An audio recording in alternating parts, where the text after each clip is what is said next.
Run away, or you will die tonight? That's what I heard from beside me at 2 a.m. What did you say? I asked my husband. He didn't answer. Good, then it wasn't important. I had to use the bathroom anyway, but nestled under a down comforter, with our tabby cat Meeps snuggled between us, made me seriously consider my options.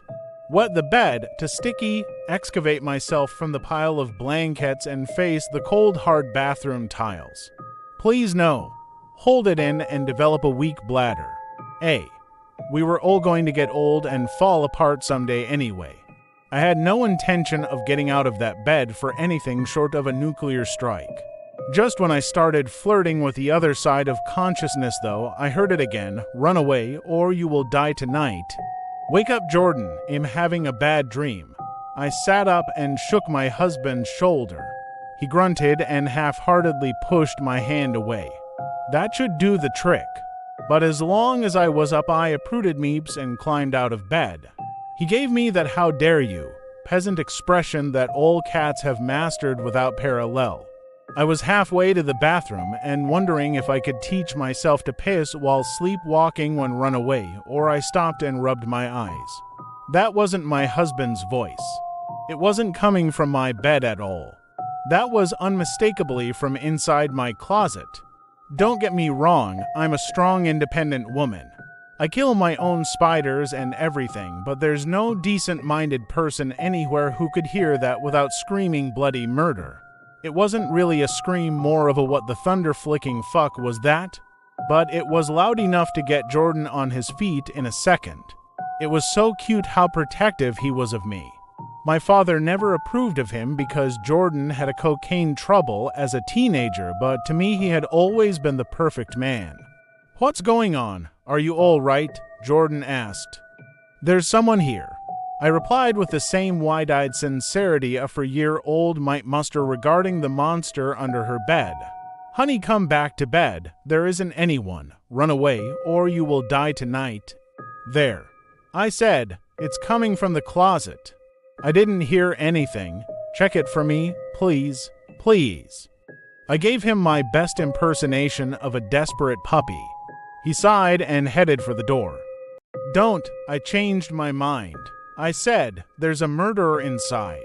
I wouldn't worry, he replied. It's probably just my laptop randomly unpausing a video or something. Besides, if it was a murderer, he'd just kill us in our sleep. Real reassuring. Thanks. Jordan opened the door, but his body was blocking my view. I hopped around on my toes to peer over his shoulder. My doll, my angel doll, the one I'd had since I was a baby, was lying on the ground. I rushed to pick her up, reverently cradling her and completely forgetting about the monster for a moment. She wasn't really an angel, just a Raggedy Ann doll with little cloth wings sewn onto her back. But she was mine, in the same way as my hair was brown or my skin was fair. She was part of me. Well, there's nothing in here, so I'm going back to bed, Jordan said, slumping off across the floor. What do you think knocked her off the shelf, though? I asked, and look, her stomach is all ripped open. You'll call a doctor in the morning. Good night. He was already consumed by the indistinguishable blanket blob. I sat there on the floor holding my doll. We were inseparable when I was a kid. This doll had endured everything, including a part-time gig as a bulldog's chew toy and the lead investigator of a vacuum's inside. She had been ripped, stained, shredded, and impaled a dozen odd times, and Dad had always been able to fix her for me before. Of course, now that he was gone, I would have to learn to fix it myself, but that was okay. When I have a kid of my own, they'll probably need me to fix it for them too. I gently poked the leaking fluff back into the doll's chest cavity and shit snacks. Something stung my finger, prompting its quick passage to my mouth. Was something in there? I opened the doll a little further, careful not to lose any of the precious stuffing, and pulled out a tightly folded sheet of paper. I recognized the handwriting immediately. Dear Emily, it was the same handwriting with the same loopy D I had seen every year on my birthday card. Every year except this one anyway. I sat cross-legged on the floor and Meeps wiggled her way into my lap while I read my father's secret letter. Dear Emily, the telling of an adventure becomes an adventure in itself. Fantasies will unburden your spirit from the constraints of reality, and horror is as thrilling for the author as it is for the reader. But my story is not so easily told. Every time I try to bleed my memories free, I am frozen with helpless shame and guilt. The events of my youth have haunted me throughout my life, and I fear I will not go quietly into death until I have found peace in their recounting. I hope you will forgive me for inscribing my story in verse. It is the only way I know how to distance myself from the pain and turn the tragedy of my life into something beautiful. I hope before the end of your days you too will find a way to burn your darkness with such brilliant fire as to illuminate the way for others. Forever yours, Dad, it should be said, right at the start, all happy families are the same.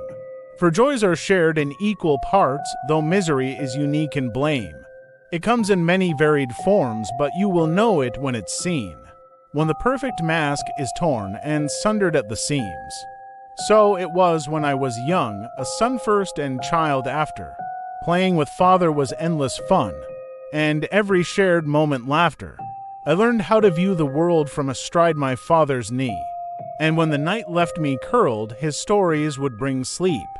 But life is heavier for some than others, and it pressed hard upon this man. A war waged between him and my mother. He stopped trying and simply ran. I was left to wondering where my father went at night. Then home late with blundering, too much drink had made him fight. One night the drink brought a rage that I had never seen before. The beatings could not be assuaged, so out I fled through kitchen door. I wandered the streets very late, hiding from that awful noise, not knowing it was my fate to find salvation in a toy. Tossed upon garbage and refused, the broken doll of an angel lay. It was worn deep from overuse, but I still took her home to play. When the violence was lit by booze, I held it to keep my fears at bay. Then finally, when came a truce, I would thank her when I prayed. The quiet never lasted, nor the peace, and I kept the doll close beside. Once I was too bruised to sleep, and waited instead to finally die. Instead the doll began to speak, telling me that I was safe. That even when the world was bleak, I must trust the doll with faith. The doll offered more than reality, and proved my great escape. It would sing tales of fantasy, of villains, heroes, and their capes. Beasts and monsters with their fangs, of highwaymen and roaming gangs who were locked up tight with a clang, prevailing justice when she sang. Since then we never parted ways. Where I went, the doll followed after. She sat beside me when I played, or sheltered me in the attic rafters. The doll peeked from my bag at school. The other children laughed, I know. But I didn't mind the jeering fools who didn't know how to take a blow. I wish my mother had a doll to take away her pain, to free her back against the wall and cease the falling of the cane. I offered the angel doll to her, but she insisted that I keep, saying it was too late to deter the wounds which cut too deep. One night her screaming wouldn't end, and I offered up a solemn plea that even this hurt would mend. I begged the angel answer me. No comfort now like in the past. The doll offered this foresight. Run away, she said at last, or you will die tonight. I stopped reading. I was so tired, I had completely forgotten about what made me get out of bed in the first place. I stared at the coarse face with its black sewn-on buttons and flame of red hair. It was just a doll, the same doll it had always been. Jordan. My voice was timid. I shouldn't wake him up again. It was stupid to think, yeah. Do you trust me? Of course, honey. What are you still doing up? I want to get out of the house now. The pile of blankets slouched aside, and he sat up to stare at me. He looked at the letter in my hands, then nodded. He put on his robe and handed me mine, and we walked out the front door in silence. Where are we going? Away, I said. Can you drive? It was like he could sense when something was important to me. He smiled and nodded. We didn't need words. I hopped into the passenger seat and flipped on the reading light to finish the letter while he drove. Run away, she said at last, or you will die tonight. I grew angry and yelled louder, but no other sound came out her. I flung her from my window seat out of the house into the street, telling her she was no good if the angel no longer could speak and tell me calming tales drowning out the fighting wails. Mother was in pain, a bestial yelp through the thin-walled home. I couldn't face my fear, and help I couldn't bear the sound alone. I ran until I was out of breath, far away from here. I didn't care if I met my death, I willed to disappear. Snow and bitter winds cut and probing through my jacket thin. I leaned against a tree to rest, yet dared not chance to sleep unless I would waken to find myself alone in the world with no one else. Or waken not, stiff frozen skin a tribute to what might have been. I wish I hadn't thrown the doll away when I needed her the most. It wasn't her fault she had to say that death was flying close. The morning found my mother dead as the doll that I once found, forsaken and thrown on garbage bed, a trash heap burial mound. For many years, a lost Raggedy Ann, my doll must have searched the earth, until she found not a boy but a man and his lady who was giving birth. I had run so far from life that I had found a life anew. The doll gazed upon my beautiful wife and the child who now grew. The angel doll lay down softly, knowing her part had been played. The boy was gone, and though missed awfully, time's direction could not be swayed. I found her there, against hospital door, still and quiet as the dead. I scooped her up and to her swore to fix her tattered threads. By my word, she was cured of the ills this world had shown. My baby girl brought, and the world was gifted with a doll newly sewn. I will never make the mistakes that drove my mother to her grave, and the doll will never lie awake to take away your pain. I was in tears by the time I finished. Dad would have been 58 on the 1st of May. Jordan kept giving me these nervous glances, but he was respectful and didn't pry. How much further, you think? Is all he asked. There's a motel up ahead. Want to spend the night there. These weren't pretty tears. They were big, snotty, sloppy globs. I was too choked up to answer, but he pulled into the parking lot anyway. He understood me so well, it was like he was made for me. I held the doll while I fell asleep in the motel. I knew I owed Jordan big for this. I felt so stupid for dragging us out here, but the letter and my cry had been cathartic, and I was so tired that I felt oddly at peace. It was the best I'd felt since the funeral. And who knows, maybe some freak tornado will hit the house and ill.